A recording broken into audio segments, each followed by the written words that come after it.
First segment involves world and regional politics, and the first question is about Russia, the United States, and the war in Ukraine. Some international scholars believe that the West, particularly the United States, has goaded Russia in its invasion of Ukraine. They argue that ever since the fall and disintegration of the Soviet Union in 1991, and up until perhaps 2017, we had a unipolar world, which the United States exploited in order to expand NATO, turn as many countries in Europe to become Western liberal democracies under its tutelage, and further weaken Russia. This aggressive US strategy, they argue, has provoked Russia and is considered the main reason for the war in Ukraine. On the other hand, the majority of Western leaders argue that the main reason for invading Russia is an aggressive Russian policy where Russian leader Vladimir Putin wants to restore Greater Russia and subject some of the former Soviet satellites to Russia's rule and dictates. You've been a keen observer of world politics and dealt directly with world leaders.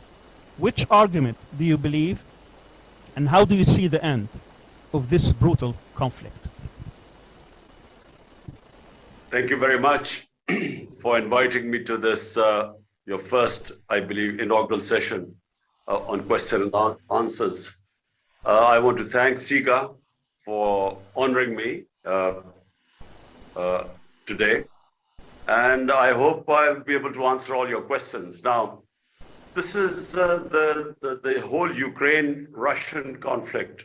I happen to be visiting Moscow on the day when Russia decided to go into Ukraine. So, I had a meeting that same day with President Putin.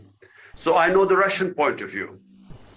And the Russian point of view is that we had repeatedly indicated to the Western countries that we would not allow NATO to come right onto our doorsteps. And their argument is that just like the United States would not want Russia to come in and say in Mexico and with all their weaponry. So the conflict from the Russian point of view has been triggered out of fear that if NATO moves in to Ukraine, which they felt should have been demilitarized or should have been neutral, they felt that then the security of Russia was at stake. And the other thing was that President Putin kept saying that in the past, Western leaders, American leaders, had all told him that, look, this will not happen. And they had given him assurances. And so unfortunately, he said that these assurances were broken and hence the conflict. The Western point of view is very straightforward, that this is Russian aggression. It's invasion. It's coming into they invaded a country and they're blaming Russia for all the destruction that is taking place due to war. So now my point of view, I basically feel that countries like Pakistan, we should not become partisan in this. We should not pass value judgments on this or moral judgments on this. The reason, I don't feel that our countries should get involved in conflicts that don't affect us. And I'm talking about developing world, countries like Pakistan, which have 100 million people vulnerable, almost 50 million people below the poverty line, 50 million people above the poverty line. And so when we make moral judgments in conflicts, it comes at a cost for countries like us. So, for instance, we would have wanted cheap oil from Russia. We would have wanted wheat 2 million tons of wheat from Russia. A gas pipeline was arranged with a Russian company. So all that gets affected the moment you take sides. And our neighbor India, which is a part of the Quad, which is a strategic military, economic military alliance with the United States, India abstained in this because they too felt that they needed cheap oil from Russia. And what this conflict has done, post the COVID situation, where already there was a commodity super cycle, and this conflict has raised energy prices to the level which is causing a lot of problems in Europe. We all know that in Europe they are suffering from gas shortage and energy prices spike. But in the developing world, it has caused a massive problems in our balance of payments, because it has just, the oil prices going up, I know they're coming down now, but that caused an enormous problem for countries like us. So therefore, my take on this, there are 2 points of view. We would like to abstain, my country, we would like to abstain in this. But I do feel that this conflict has caused massive problems all over the world. Thank you. Thank you very much for your answer. The next question is about China, and Awais will ask that question. Keeping with our theme about world and regional politics, we'd like to stick with talking about the great powers. For the past 3 decades, the power of China has been on a steady rise economically, military and technologically, among other spheres. It has certainly become a world power. Pakistan has also been one of its major partners, not only economically but also geopolitically. How will Pakistan maneuver between China and the United States, particularly in growing US pressure on Pakistan to take sides? How do you envision the role of China in a multipolar world and in competition with the US? Well, Awais, the problem is that, when we are countries, again, I sort of falling from your first question, when we are weak countries, we developing countries are pushed to take sides. And I feel that Pakistan should not take any sides. I'm talking about our country. Because, why do we have to take sides? Pakistan should have good relationship with both China and with the United States. Similarly, I feel with Russia and the United States. For instance, that's the policy of India. I must say that I've always admired the way India remained non-aligned during the Cold War. I thought it was a sensible thing to do. I mean, when you become part of a bloc, that means that the whole other bloc is excluded from you. And of course, great powers do put enormous pressure on you to take sides. So let me first say that China-Pakistan relationship goes back a long time, 60 years. And China has been what we call always a friend in need. China has stood by Pakistan, whether it is on international forums, on politics. For instance, Kashmir is an issue, a United Nations resolution on Kashmir stating that there should have been a plebiscite in Kashmir for the people of Kashmir to decide whether they wanted to be with India or Pakistan. And that right was not given to them. But hardly any other country stands with us. China has always stood with us, and I must say, Turkey has stood with us. But even Muslim countries, despite knowing the injustice going on in Kashmir, just like in Palestine, they do not stand with us. Which is, by the way, one of the reasons I feel that when we are told to take sides in a conflict like Ukraine, why should we? When things that are important to us, the Western countries don't take a stand or moral stand on it. And so I feel that, I think we should be non-aligned in this. We should be neutral. We should be friendly with both. But about China, I have seen the development of China in the last 30 years.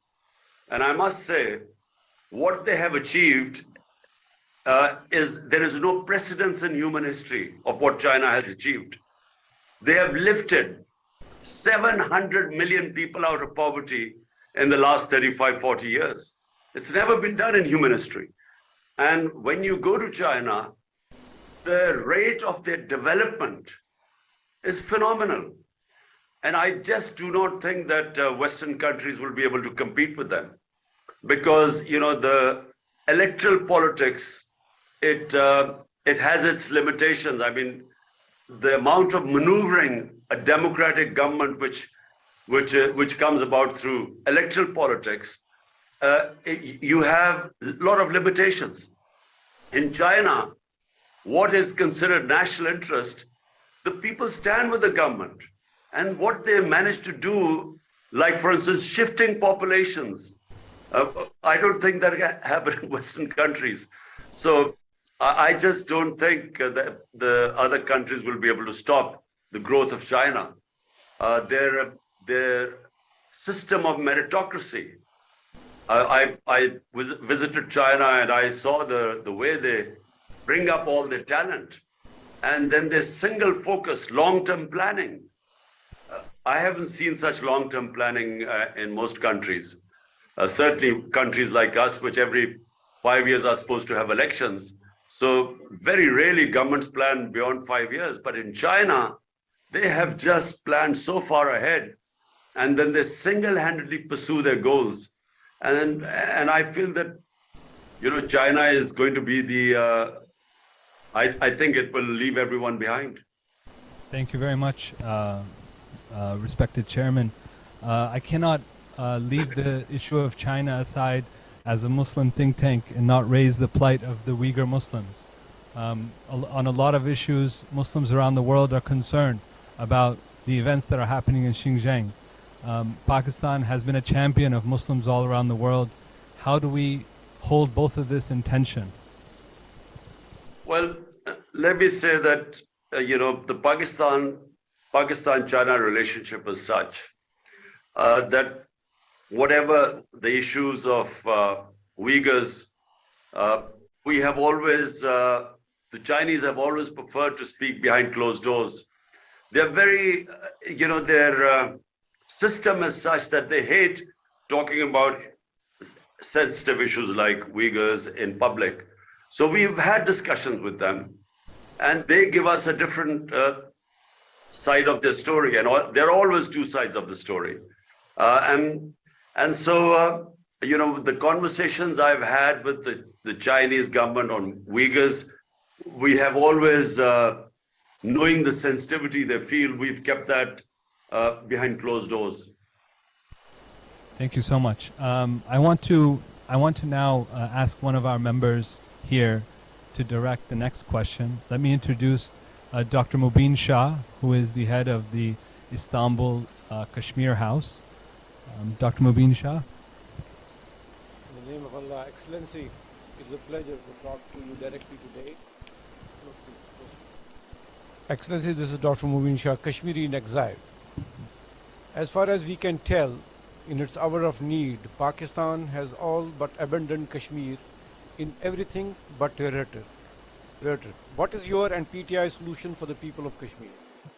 When in power, how would you maneuver support for Kashmiri resistance movement, taking Ukraine as a model within Muslim world, with OIC as the biggest support factor to impose sanctions and back resistance of Kashmiris militarily?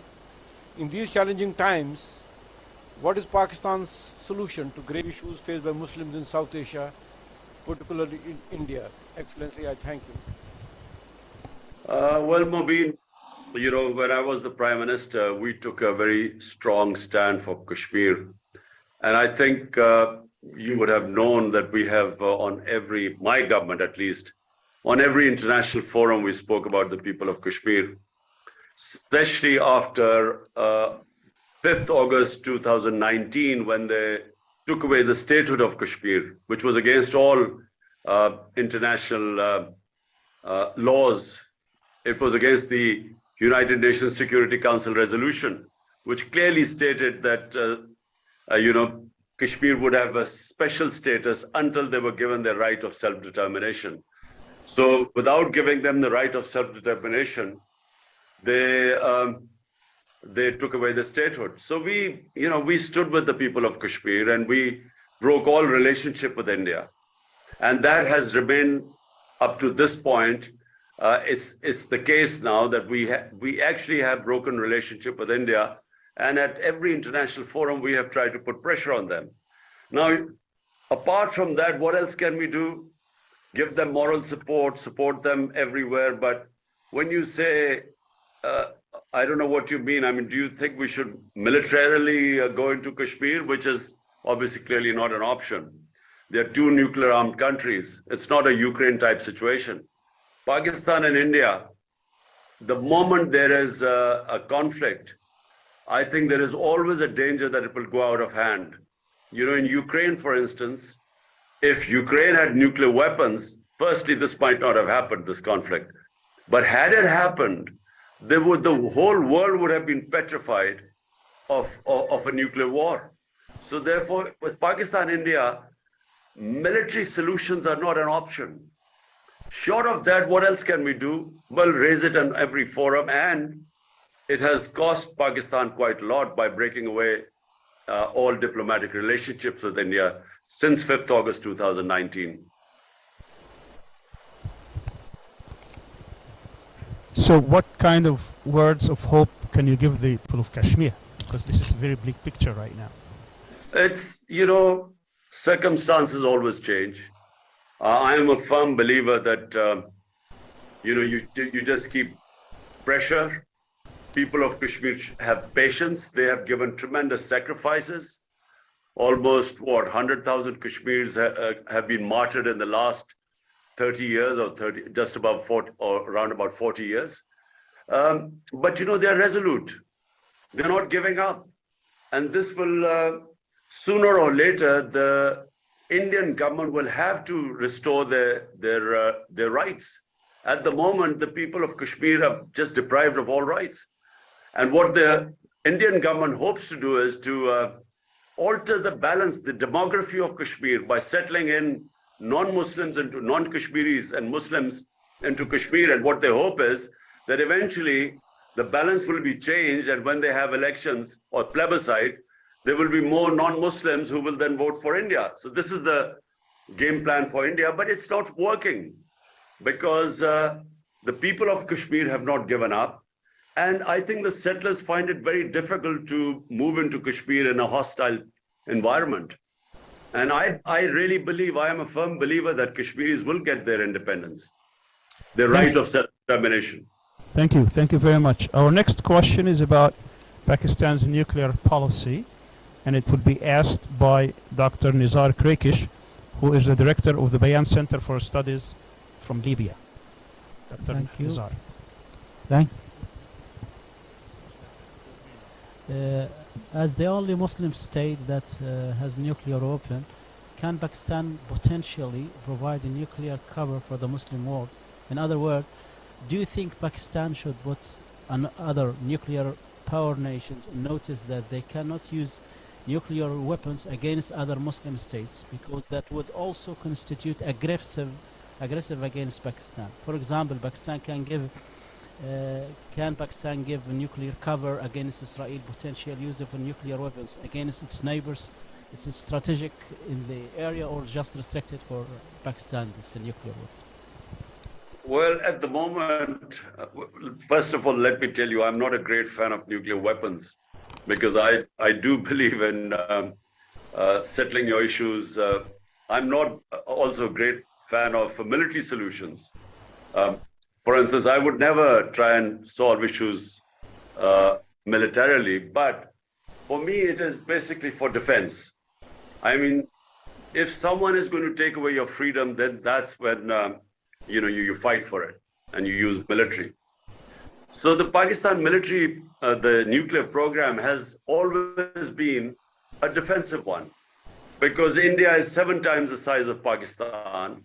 It has huge resources now.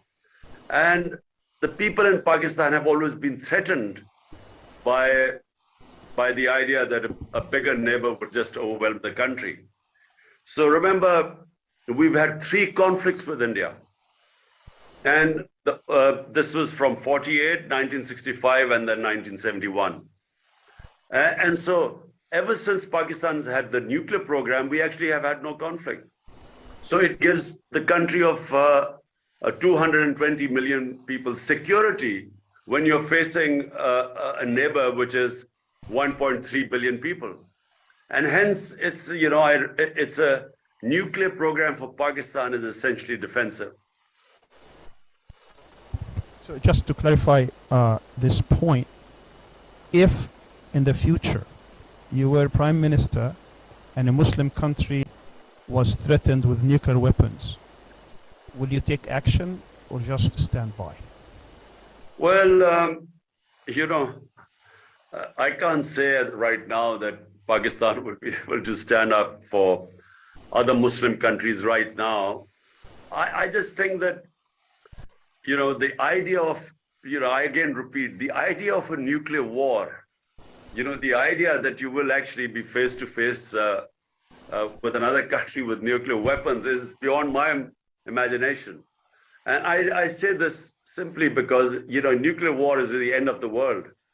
You must remember it's a suicide attack on the world, because I don't think the world will be able to sustain or survive a nuclear holocaust.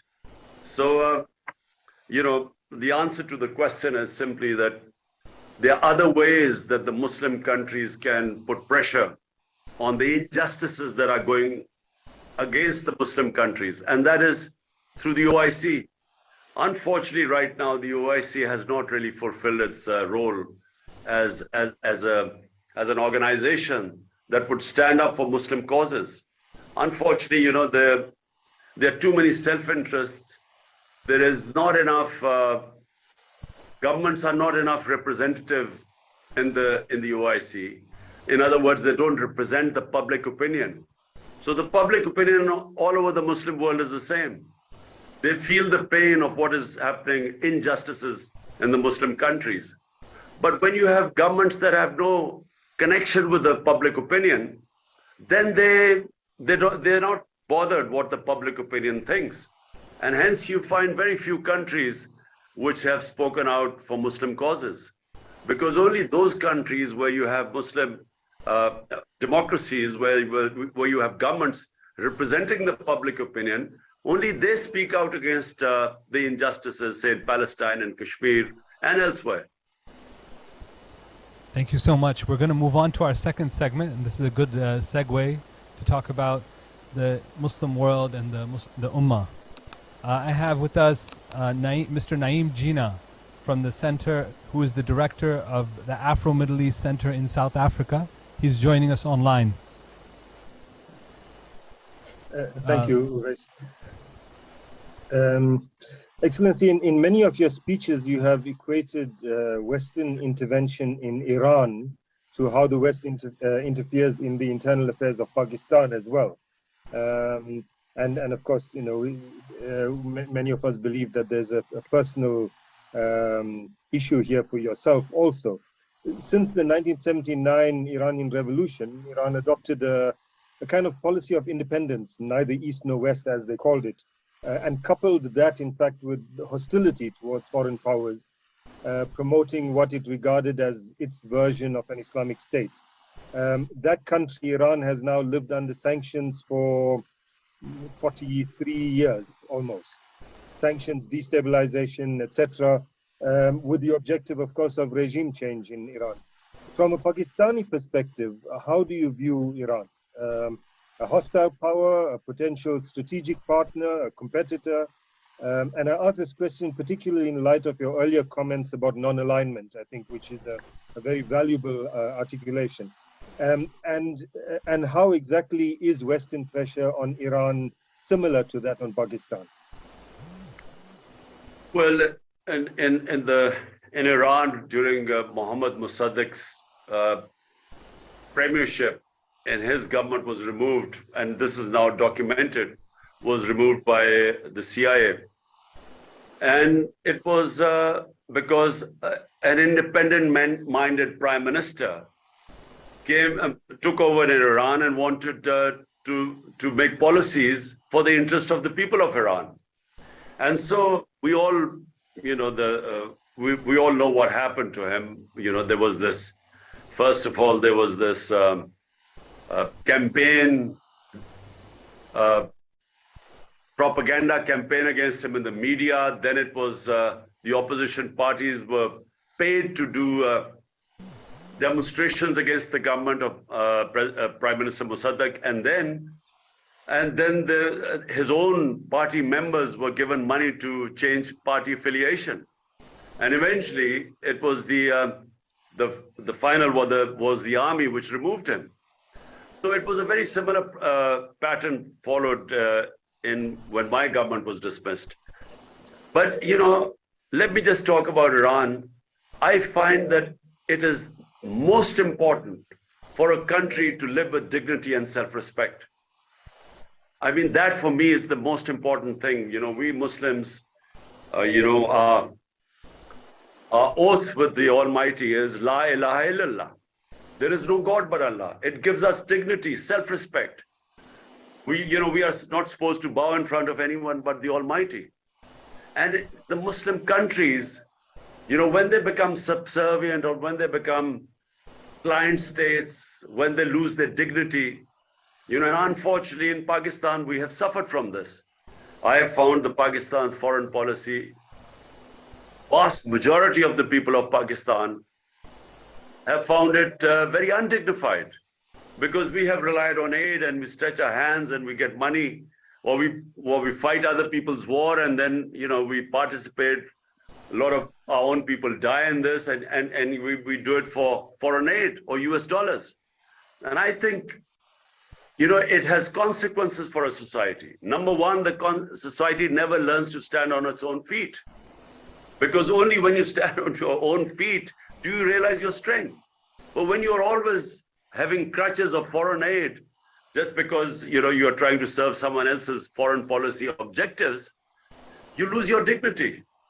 And for me, the people of Iran might have suffered, but, you know, they haven't lost their dignity. They you know, we will disagree with, you know, maybe what their worldview is. We might disagree with their worldview of Islam, but, you know, you cannot disagree with them standing for their sovereignty. So, you know, I admire that about them. Thank you very much, Your Excellency. Our next question comes from Maryam Khan, who is a PhD candidate at Istanbul Sabahattin Zaim University and also a research associate at SIGA. Maryam, are you there? Assalamu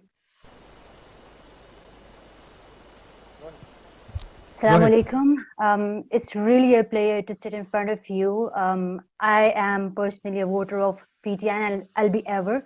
My question is regarding Afghanistan. It's been after 2-decade-long war of US against Afghanistan. Taliban have turned to power now, which wasn't supported by leftists in Pakistan because they saw them as a source of terrorism. Now, we Pakistanis are again facing a wave of terrorism, and Islamabad is on high alert. So how do you see the Taliban in Afghanistan, and how do you think that the current security threat which Pakistan is facing now has something to do with Afghan Taliban also? Also, you have supported a lot of you know, laws like blasphemy law and religion-based laws, but on the same time you have criticized a lot of religious parties which were in the coalition. So how do you see the role of religion in the politics? Thank you so much. Okay, so first of all, you must differentiate between the Afghan Taliban and the Pakistan Taliban. The Afghan Taliban are completely different. You know, their aims and objectives are completely different to the TTP, which is the Pakistan Taliban. Who were the Pakistan Taliban? When the Afghan Jihad was conducted from the soil of Pakistan, it was conducted to what was called the tribal areas of Pakistan, or FATA. Now, these were areas adjoining the Afghan border. And all the sort of incursions into Afghanistan by the Mujahideen were from the tribal area. And a lot of the fighters also from Pakistan were from the tribal areas. And there were Pashtuns, which were the Pakistani. You know, you must remember, Afghanistan is 50% Pashtun, and 2/3 of Pashtun live in Pakistan, and most of them along the border, the eastern border of Afghanistan. So therefore, there was a lot of Pashtun sympathy for the Afghan Jihad. So hence, from the tribal area, the border adjoining Afghanistan, that's where the fighters used to go in, and the Mujahideen used to operate. So when come 9/11, Afghanistan gets invaded by the Americans. Now Pakistan government took the stand, which I opposed. We should have stayed neutral. They started supporting the US war on terror. And so the same people who had been fighting jihad against the Soviets because they were foreign invaders now were told that because it's the US, if you fight against them, it's terrorism. So they turned against the Pakistan government. And so what we had was in tribal areas, the people turning against the Pakistan government, and they were called the TTP, the Pakistan Taliban. And so there were two different things. Afghanistan Taliban were not connected with them. I mean, they were connected vaguely, but not really. There was not real connection with them. So what happened was that after Kabul fell to the Taliban last August, the Pakistan Taliban were then asked by the Afghan Taliban to go back into Pakistan. And unfortunately, that was a great time for us my government was already negotiating with them so that we would do a resettlement of these people, because there were about 40,000 people which were moving into Pakistan, amongst them about 5,000 to 10,000 fighters, but their families too. So unfortunately, when my government went, the eye was taken off the ball, and the new government and the setup, our military establishment did not pay enough attention to what was happening with the resettlement of the Taliban coming in. And so therefore we have this wave of terrorism coming in now, and this is all along what was the former FATA, the former tribal areas, because they've got merged into Pakistan. So we have a wave of terrorism in Pakistan right now, and this needs to be dealt with before it goes out of hand. Now I come to what you're talking about, religious parties and religious laws. Look, let me first tell you about the blasphemy law. The blasphemy law was not made by Pakistan, it was made by the British when they were ruling India. And the idea of the blasphemy law was that if one religious community, and remember there were multi-religious communities living in villages. There were Hindus, there were Sikhs, there were Muslims, there were Christians. So if one religious community said something which was derogatory against another religious community of a sacred entity, so there would be riots, there would be a lot of people killed. So the British then brought in this blasphemy law that you were not allowed to say anything derogatory about any religious entity of any other religion. That's how it came about, to stop riots. So therefore, rather than there being lynching crowds and lynching mobs going on and killing people, say, who thought that their religion blasphemy had been committed against them, now it was an offense, so you had to actually go to court to prove that. So that was to stop mob violence, lynching crowds. So Pakistan basically inherited the policy. And in Pakistan, it makes sense because we have different religions here. And we have had in the past, when someone thinks that our religion has been blasphemed, there've been mob violence. You know, there've been people lynched.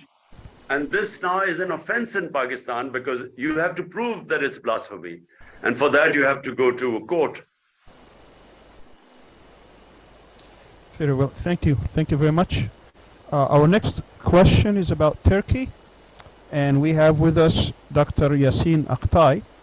Dr. Aktay is a professor at Bayezid Yildirim University, and also he is a former member of parliament and widely known here in Turkey. Dr. Aktay. First of all, thank you very much for sharing your very, very valuable perspective with us, and thanks to SIGA for gathering us together in this platform. For the past 2 decades, Turkey has become an important and rising power, not only in its region, but also in the Muslim world. I think you can share this idea, this view. The relationship between Pakistan and Turkey is the lasting legacy of Pan-Islamism. The story is well known, as you know. Muslims in the subcontinent supported the Turkish people with their bodies and wealth during the height of colonialism. But in reality today, the Turkish-Pakistan relationship is a failure from many angles. The historical nostalgia has been manipulated by NATO interests, as it was dominated and controlled by the military through the Cold War years. Today, it has resulted in nothing tangible. No visa-free travel, no free trade agreement, no military alliance, no free technology transfer agreement, no people-to-people cooperation, etc. Now my question is coming. Do you feel Pakistan has benefited from Turkey's rise? And if so, how? And do you envision a strategic partnership beyond rhetoric between the two important Muslim states? And lastly, what other Muslim states do you see as strategic partners to Pakistan? Thank you. Well, first of all, let me say that there's a people-to-people relationship between the people of Turkey and Pakistan. And this, again, what you quite rightly pointed out in history, was at a time when in Turkey, the Western powers or European powers were about to take over in the 20s or late 1919s and 1920. At the time we were fighting, a lot of the Muslims of India and what is now Pakistan collected a lot of money, and they gave they were standing with the people of Turkey, and I think that's what is remembered in the Turkish mindset. So the relationship is very deep. When I became the Prime Minister, with President Erdogan, I had a very good relationship, and we were trying our best to further our contacts. I was only in power for 3.5 years, and in that time, unfortunately, Corona came in. The 2 years were basically 1.5 years were lost in the coronavirus, and so for our first year we had a bankrupt country, so we were trying to be solvent.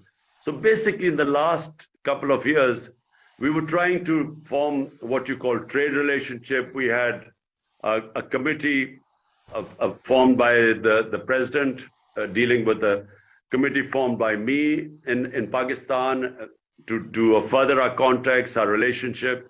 It was quite a relationship which covered a wide area of things. And unfortunately, when my government was removed, we were just deepening our relationship, and there were various political crises which kept coming on the way. And but I do feel that for the future, the relationship with Pakistan and Turkey will grow. Look, Pakistan has gone through a bad period in the last 30 years. We lost our momentum of growth.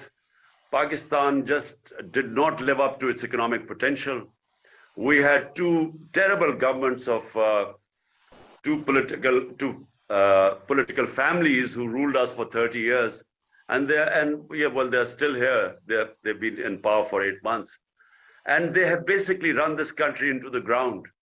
So Pakistan in the 60s was one of the fastest growing economies in the world. And especially in the developing world, Pakistan was given as an example. A lot of countries followed Pakistan's model in the 60s, Malaysia, South Korea. We were considered a model. And as I said, unfortunately, in the last 3 decades, we lost that momentum because, we had very poor governance. So looking ahead, I think Pakistan and Turkish relationship has tremendous potential. And we were discussing, there were a lot of mutual areas which we could benefit each other, because there's a lot of strengths in Pakistan which we have potential, but we haven't realized them. But in Turkey, we were working out on how mutually we could benefit each other through trade.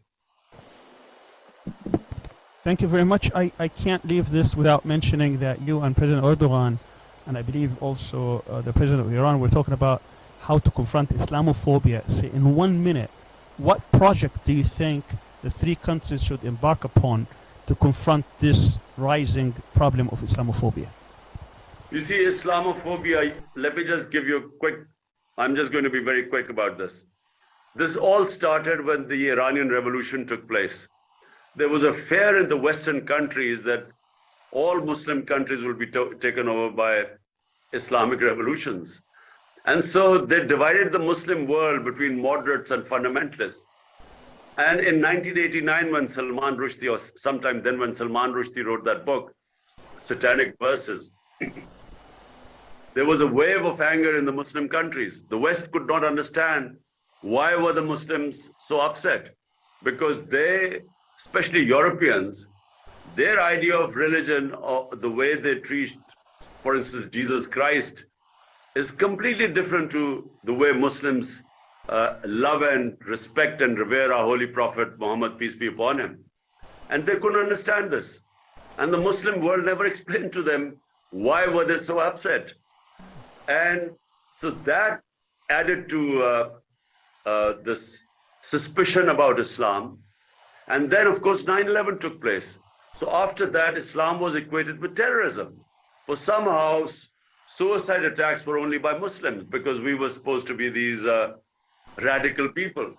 And unfortunately, the worst role was played by the heads of Muslim states. Everyone, rather than trying to explain to the Western countries that, look, radicals, moderates, and liberals are in every human community. There is no such thing as radical Islam or Islamic terrorism. You know, these were terms given to create the impression that somehow terrorism and radicalism was connected with Islam. And the Muslim heads of state were so keen to become all moderates and liberals just to please the Western countries, they never explained to them that there is only one Islam, and that is of Muhammad sallallahu alaihi wasallam. And unfortunately, we never ever helped fight Islamophobia. We never, by never explaining anything to them. So Muslims in Western countries suffered a lot after 9/11 because, as I said, Islam was equated to terrorism. And there was this radical Islam. You know, Muslims kept saying we're all against radical Islam. But how was the man in the West ever supposed to understand the difference between moderate and liberal Islam? So they thought of all of Muslims as terrorists.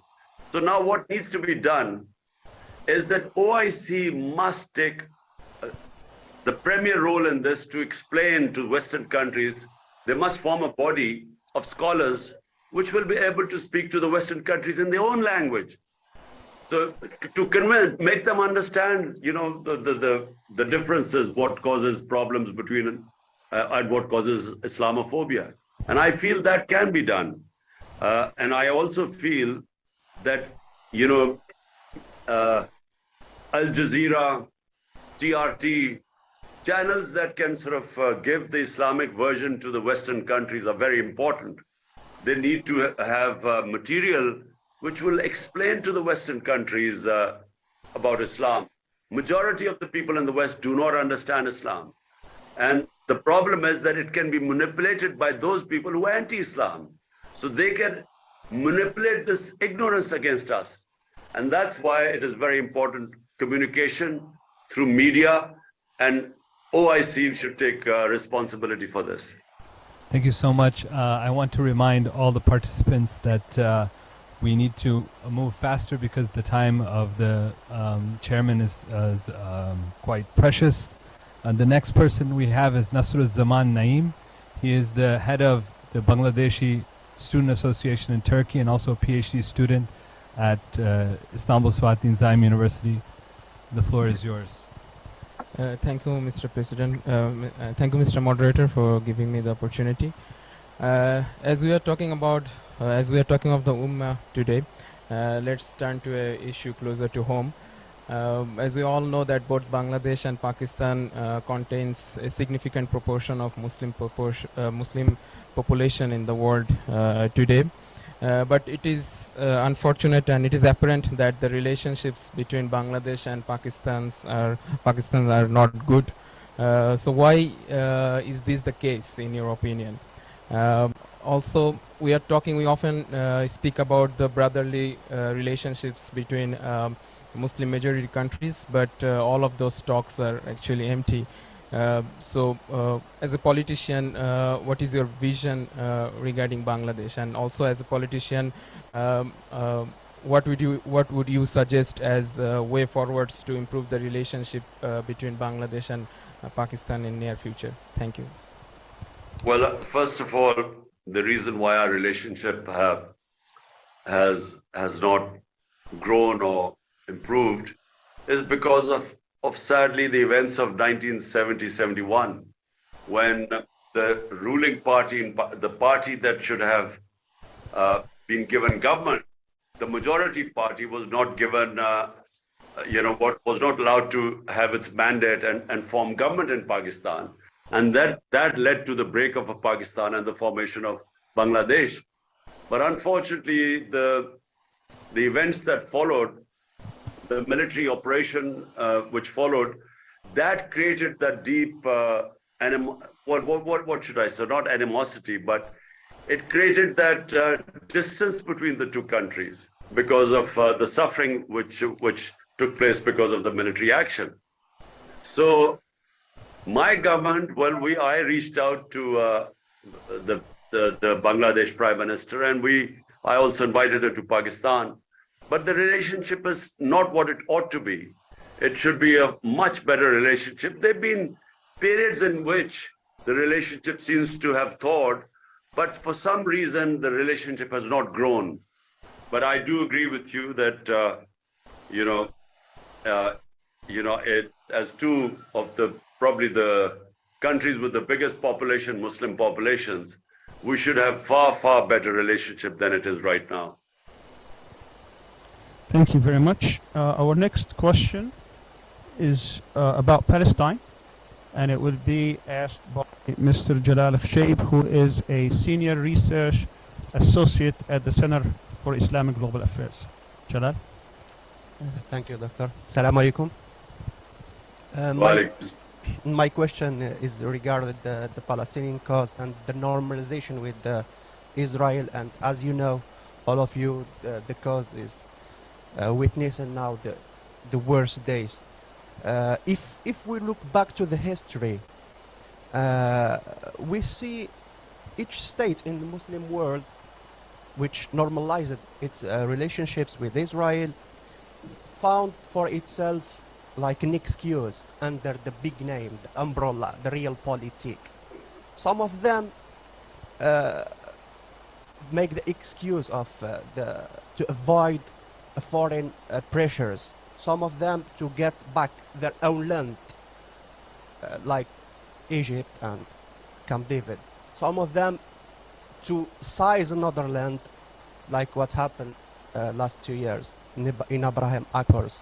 Some of them to get to win and to gain stability or prosperity inside. Some of them to get protection from foreign threats, like some of the Gulf states and Iran. But in all the cases, those states were the winners and still the winners. And the loser, unfortunately, is the Palestinian cause.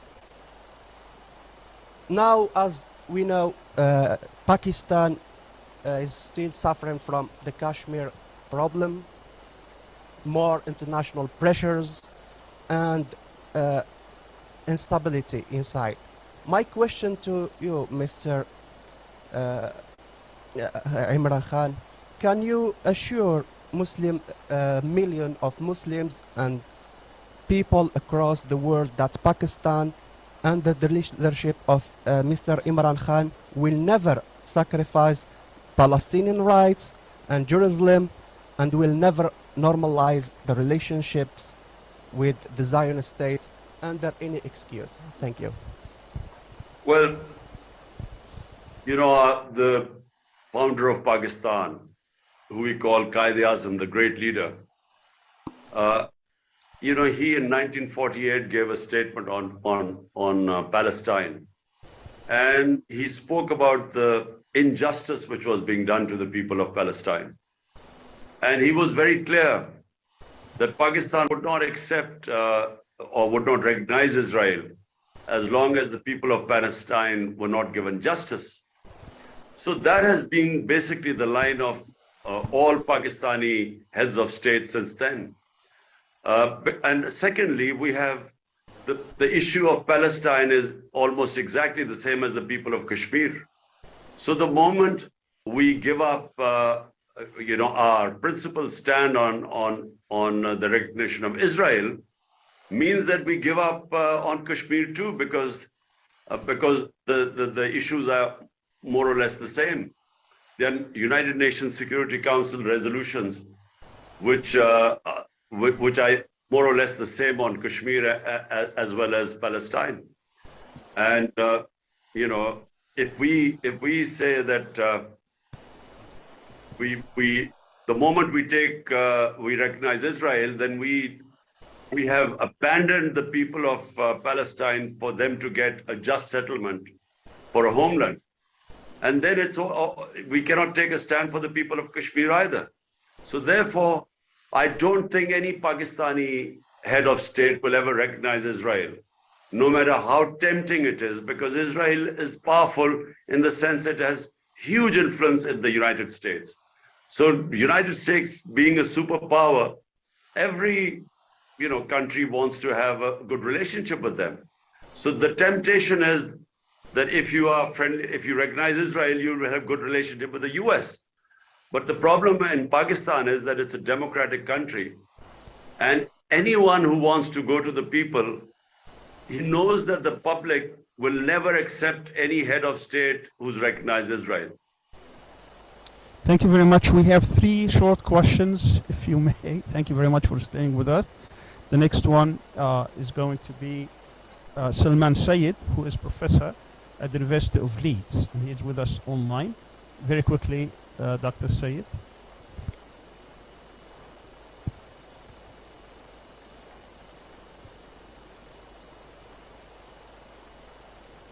You're muted. One of your greatest achievements has been the popular mobilization of unprecedented scale in Pakistan. And I just want to ask you that how will you harness this popular will, not just to demand new and fair elections, but also to replace the current corrupt system inherited from the colonizers? You see, the problem most of the developing world, or what you call the ex-colonies, all of us, the problems we faced are the same. We have struggled to establish rule of law, justice. I mean, justice means rule of law. Rule of law means that everyone is equal before the law. And when you have colonialism, basically the colonials are above law. And in Pakistan, unfortunately, and like most of the ex-colonial countries, when they got their independence, the rulers mostly took the role of the colonizers, and they put themselves above law. And so when you do not have rule of law, corruption becomes one of the biggest symptoms of lack of rule of law, because the powerful elite goes above law, and when they start making money, the state institutions cannot check their corruption. And that's how countries become poor. Not because of lack of resources, but the corruption of the ruling elite. That bankrupts countries. And that's the case with almost the entire developing world. It's certainly the case with Pakistan. We suffer because after colonialism, either we had military dictatorship, half the time we were ruled by military dictators, and military dictators clearly, when they take over a country, when they decide to impose martial law, they break the constitution. It's against the constitution and the rule of law. But unfortunately, when we've had civilian governments, so-called democratic governments, they also have put themselves above law, and which is why they have been able to make so much money through corruption and take the money abroad. And it's the same story in almost all the developing world. What you have in the developing countries are the ruling elites siphoning off money and taking it abroad. And that's how, if you ask me, one reason why Pakistan, which was rising rapidly and could not achieve its potential, should have been one of the big economies in the world, one reason is that we just did not have justice in our country. We had the ruling elite put itself above law. And when you have ruling elite above law, when the powerful cannot be held accountable by your institutions of justice, then the country becomes a third world country. It becomes eventually a banana republic. Thank you so much. I want to quickly give the floor to one of our senior professors, Dr. Munzer Kahaf, who is a professor of Islamic economics here at Istanbul Sabahattin Zaim University. Professor Kahaf. Okay, thank you. Of course, I thank SIGA and I thank you, Mr. Former Prime Minister, for being with us. But I really, you mentioned about the miracle of China and other examples, and of course things vary from one country to another. You can't really apply the same model in repeating it as it came from China, for instance. Now, what is your model? What is your program for economic development in Pakistan? And especially, I want you to also be a bit specific on a few points. How would you fight corruption that is not really among the elite, but it had reached even the smallest employee in government or in any corporation even? And also, how would you envision the new economy in Pakistan, development-wise and Islamization-wise, especially with the Supreme Court decision of elimination of interest? So okay. Let me just say that in Pakistan, if what I was trying to do when I was in power, but only for 3.5 years, and what I will again try and do, number one is imposing rule of law. Establishing rule of law is the beginning of prosperity. I believe that countries that are prosperous, if there is rule of law in a country, it cannot have poverty. If you look at the map, if you just look at the rule of law index all over the world, the countries which have a rule of law index above 80 or 90% are all prosperous, have no poverty. And most of our countries, I mean, if you look at Nigeria, Nigeria has the greatest amount of oil reserves in Africa, and yet it has huge poverty. But on rule of law index, Nigeria is 7%. So it is directly related. If you have rule of law, you have prosperity, because it unleashes the potential of a society. You have investment coming into your country. Investment always comes into countries which clean governance. And capital flies from countries which do not have a governance, which don't have rule of law, which have poverty.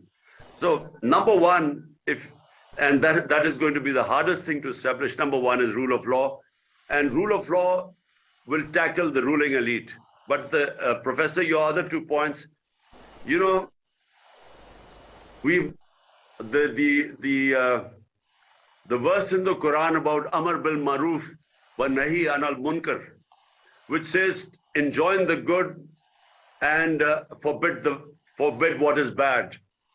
In other words, the moral society, the moral values of a society matter a lot, because when you make corruption unacceptable, when you stand up for the good, you know what? Strangely enough, some of the Western countries of Switzerland, Europe, Scandinavia, they actually work on Amar bil Maruf. The society rejects what is bad. You know, the society fights. So corruption at the lower levels can be fought and what we started in Pakistan was the teachings of the Holy Prophet, Sirat-e-Nabi, because that's what teaches you ethics. And unfortunately, we haven't taught our children ethics through the Sirat-e-Nabi, because the Prophet's life, the way he established the state of Medina, the way he raised the morality of the society, the way he established the rule of law by saying even if my daughter steals, she will be punished. That countries before you have been destroyed, where the powerful, when they stole, were not punished, and only the poor, weak crooks were punished. And this is, the problem, not, I repeat, not in Pakistan, all over the developing world. And next is education. You see, in Muslim societies, education has to be considered sacred, as it was at the time of the Prophet. We have not paid enough attention to education towards research and technology. And this is what I was trying to do in Pakistan. We were going to set up excellences of center in technology, because the future is technology. But eventually a country has to be sovereign. I believe that a country must stand its own feet, have dignity and self-respect, and that's what gives it strength. Because, you rely on your own resources. A human being that walks on crutches, his legs will waste away. If the bigger weight we lift, it strengthens us. Same with human societies. If you start depending on aid, which we have, and if you depend on foreign loans and IMF, you would never really learn how to stand on your own feet. So a sovereign country is the key for me for success. Thank you so much for this. This is the last question, Mr. Prime Minister, and it's from one of our sisters and concerning the empowerment of women. Dr. Yasmin Saib is also a research fellow here at the Center for Islamic Global Affairs. Dr. Yasmin? Your Excellency, thank you so much for giving us your time today. I think it's important for us to end this discussion by addressing the question of women and women's empowerment. As we have seen recently, incidents in Iran as well as in Afghanistan.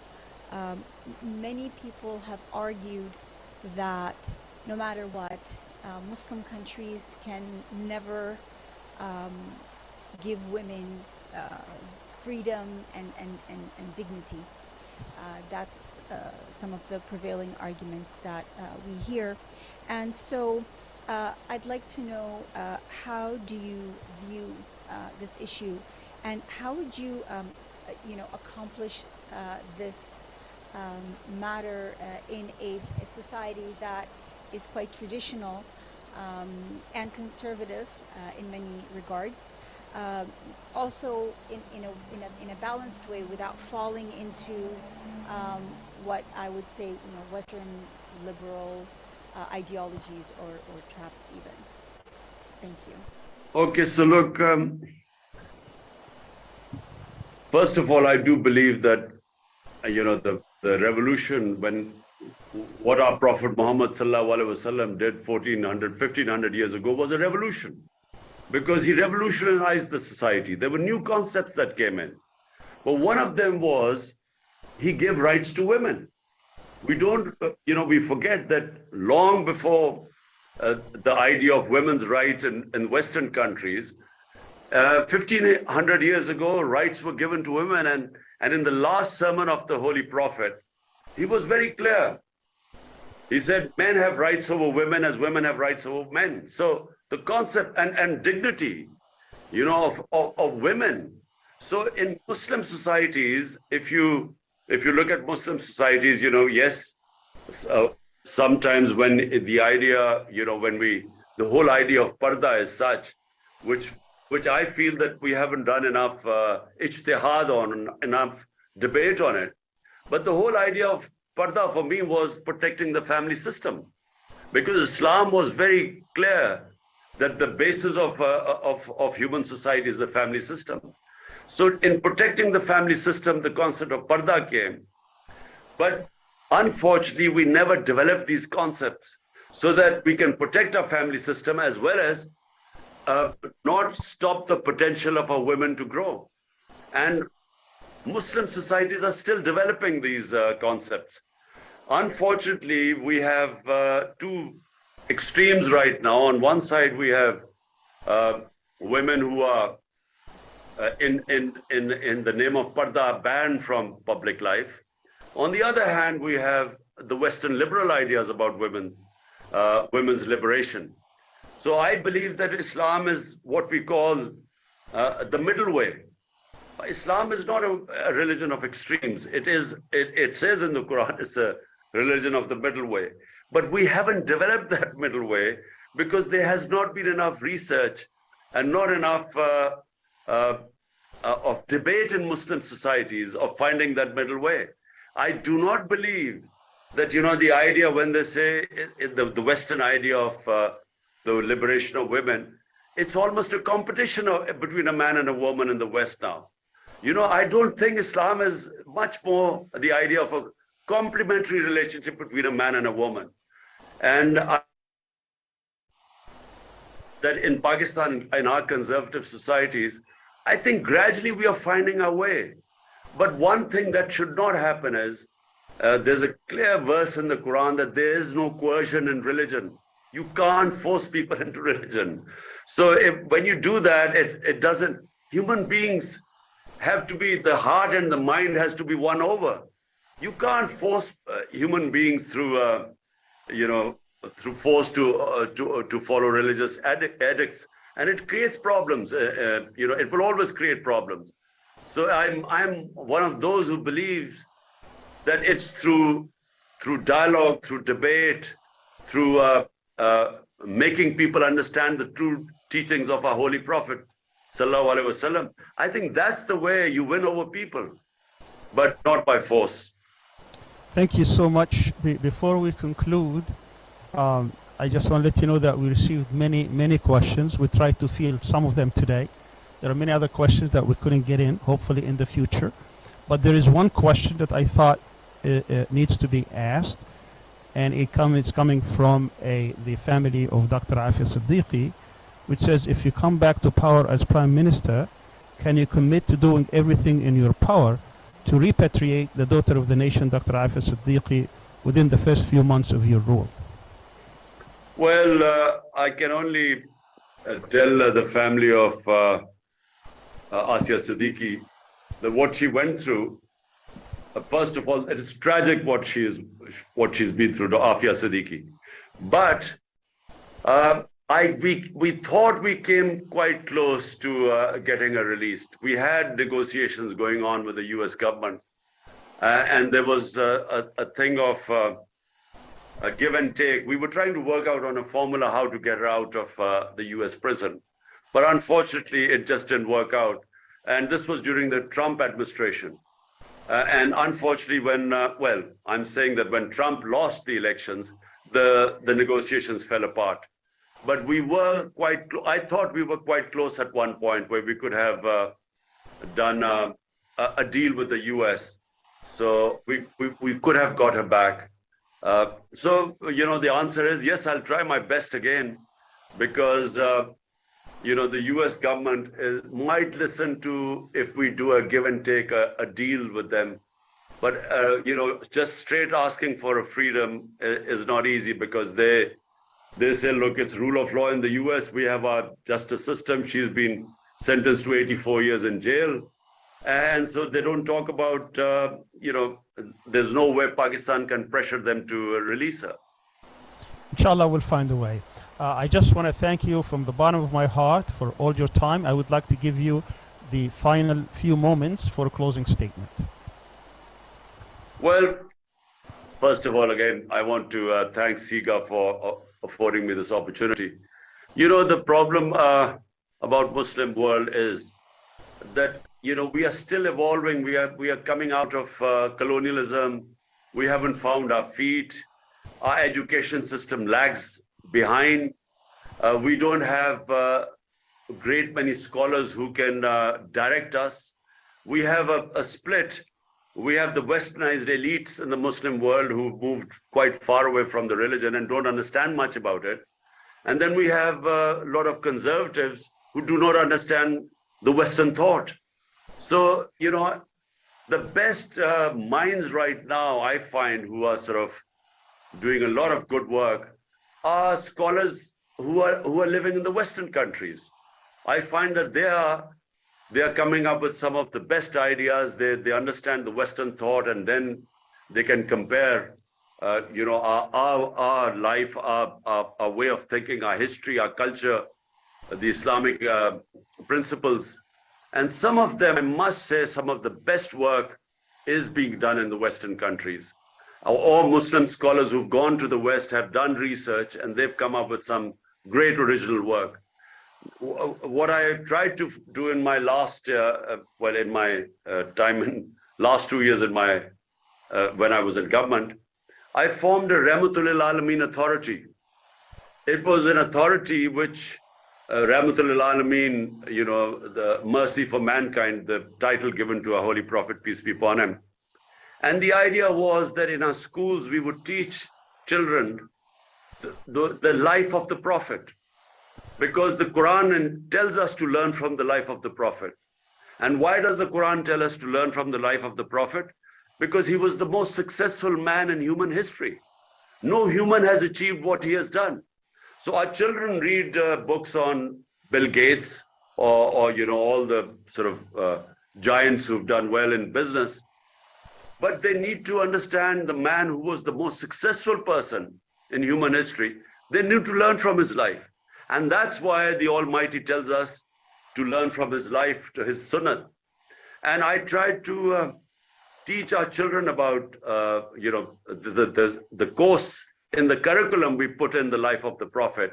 And then in the universities, we wanted our scholars to do debate on the life of the Prophet. But above all, I wanted our university students to debate that what did our Prophet Muhammad do that brought in this revolution, that changed human beings. Muslims were hemmed in between two superpowers, and yet between 625 and 636 AD, what were 313 army in the Battle of Badr, and 636 the Roman Empire collapses in front of them at Yarmouk, and then the Persian Empire. So what happened in this short period which created these incredible human beings? There were, in that short space of time, there were never so many leaders. And yet in the Muslim world, we've not done enough research on them. What did because it was not something physical. It was a revolution of the minds. The Prophet changed the mindset of the people. He made them realize their potential in life. The same human beings got converted and became these great men. But and this is a fact of history, that between 625 to 636, in 11 years, from nothing, from a few 100 people, you know, who migrated, or maybe 1,000 people who migrated to Medina from Makkah, and yet from there they became the greatest civilization of mankind. But not enough work is being done to tell us all the things. How did the Prophet change the minds? It was a mindset that changed.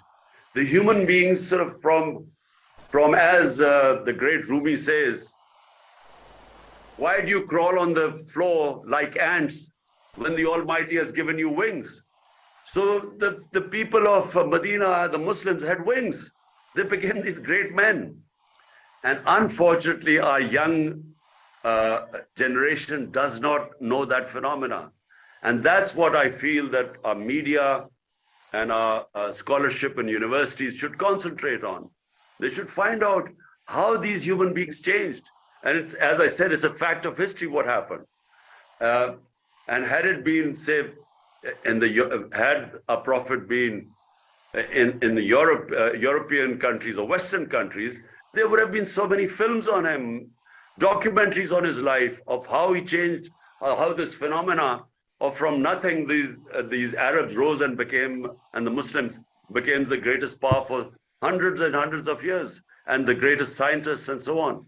And I think we need to, when you say what happens next and for the Muslims, I think this is the most important thing that needs to be done.